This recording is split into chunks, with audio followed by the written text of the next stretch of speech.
Hey, ladies and gentlemen, this is Carmine Sabia for Explain America, and former President Donald Trump, well, he just announced one of the things he plans on doing if and when he becomes President of the United States again.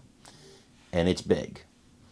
Before we get started, please make sure you like, comment, share, and subscribe. Those little things really help us out, and they help our channel continue to grow. And if you're not watching us on YouTube, please visit that address in the lower right-hand corner. It's youtube.com/@ExplainAmerica and hit subscribe. It really helps us out. Former President Trump is not whistling Dixie. He's not making false promises that he's not going to keep. He wants to protect American jobs. He wants to protect the American car industry. He wants to protect American steel. He wants to protect the American manufacturing industry that's been so brutally neglected. And now with the rise of AI and automation to do a lot of jobs, it really, really can damage the job prospects of those that want to work in that field. To that end, President Trump has promised, 1,000% promised, that he will slap tariffs on Chinese imports as president. Now, I'm not a big tariff fan, I'll be honest with you. I do believe in free trade. However, what Trump is saying is correct, and his reasons for the tariffs are correct. And it's because it's reciprocal. He wants to hit them with the same exact tariffs they hit us with. You take the tariffs off us, we take the tariffs off you. It's very simple. He just wants a fair playing field. That makes sense to most people. If China's putting 100% tariff on something that's being imported, right, then wouldn't we also put 100% tariff on something that's being imported? Look, I'm not an economist. That's not my stock and trade. And maybe an economist knows better than me why this is not a great idea. But for me, just seems like common sense. You do it to me, I do it to you, and everything's fair. You stop doing it to me, I'll stop doing it to you, and everything's fair. I want you to hear what the former president had to say about it, and then let me know what you think in the comments.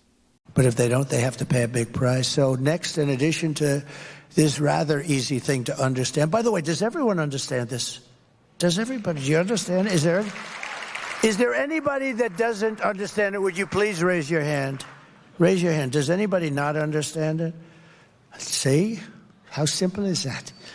I'd like to see the person. I really don't, sir. Then they have a front page story. And we had a couple of dummies in the room. But we will implement further protections for critical industries that are fundamental to our national interests, and those include, above all, steel and the car industry. The car industry is critical to us. We can't fight a war if we can't make cars and trucks and engines and transmissions and drivetrains. Surrendering our car industry is not an option. We have to make our car industry brilliant again. We have to make it bigger. I'm going to make it bigger than it was ever before. Now, I'm going to make it very quick it's going to go, but to bring that to that level, I guess I'll need a little more time, but I won't have that time. But I'm going to hand it over to people. We're going to make this country so strong, and it's going to be so much easier to run.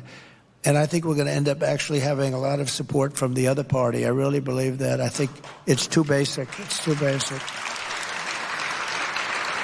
So as I said, China is currently building gigantic auto plants in Mexico, and they think that they're going to sell all of these cars into the United States, which would destroy Michigan, totally destroy your state.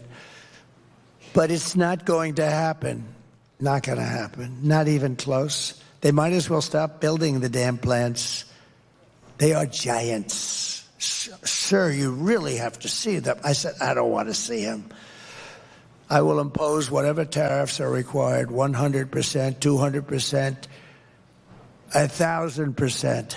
They're not going to sell any cars into the United States with those plants. They're building them close to our border so that they can have easy shipping, because they're used to having stupid people to deal with. We're not going to let it happen. Those jobs are coming back to Michigan, and they're coming back to other states, and they're coming back to our country, and they're going to make America great again. That's it.